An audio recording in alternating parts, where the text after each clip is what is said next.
මුළු මහත් ලෝක පාපන්දු ලෝලින් බලා සිටි FIFA ලෝක කුසලාන 2026 තරඟාවලිය අවසානයේදී ලෝක ශූරයන් ලෙස කිරුළු පැනඳගත්තේ ස්පාඤ්ඤයයි.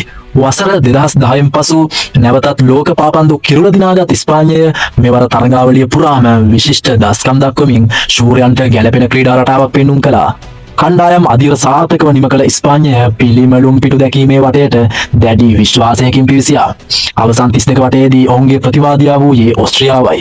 තරගය පුරා පන්දුව පාලනය කරමින් සහ ආක්‍රමණශීලී පාපන්දු ක්‍රීඩාවක් ඉදිරිපත් කළ ස්පාඤ්ඤය ගෝල 3.0ක විශිෂ්ට ජයක් ලබා ඊළඟ වටයට සුදුසුකම් ලැබුවා.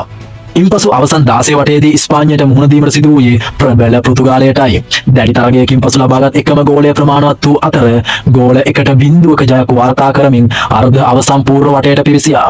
අර්ධ අවසන් පූර්ව වටයේදී ප්‍රබල බෙල්ජියම හමුවේ ස්පාඤ්ඤය නැවතත් තම ශක්තිය ඔප්පු කළා. දෙපිළම තියුණු සටනක් ලබා දුන්නද ස්පාඤ්ඤය ගෝල 2-1 ලෙස ජයගෙන අවසන් පූර්ව වටයට සුදුසුකම් ලැබුවා.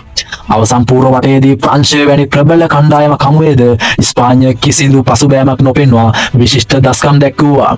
ගෝල 2.0ක ජයක් සමග ඔවුන් ලෝක කුසලාන අවසන් මහා තරගයට පිවිසියා. අනෙක් පසින් වත්මන් ලෝක ශූරයන් වූ ආජන්ටිනාවද ඉතාමත් ප්‍රබල ගමනක් පැමිණියා. ඔවුන් කේප් වර්ඩ්, ඊජිප්තුව, ශ්‍රීලංකාව සහ එංගලන්තය පරාජය කරමින් අවසන් තරගයට පැමිණියේ පිට දෙවන වරටත් ලෝක ශූරයන් වීමේ අරමුණින්. අවසානයේ සියලු දෙනා බලා සිටි අවසන් මහා තරගය පැවැත්වුණේ ස්පාඤ්ඤය සහ ආජන්ටිනාව අතරයි. තරගයේ ආරම්භයේ සිටම දෙපිළම ඉතා උණුසුම් සටනක් ලබා දුන්නා. ආජන්ටිනාව පාන්දුව පාලනය කරමින් අවස්ථා නිර්මාණය කිරීමට උත්සාහ කළත් ස්පාඤ්ඤයේ ශක්තිමත් ආරක්ෂාව සහ වේගවත් ප්‍රතිපහාර හමුවේ ඔවුන්ට සාර්ථක වීමට නම් නොහැකි වුණා.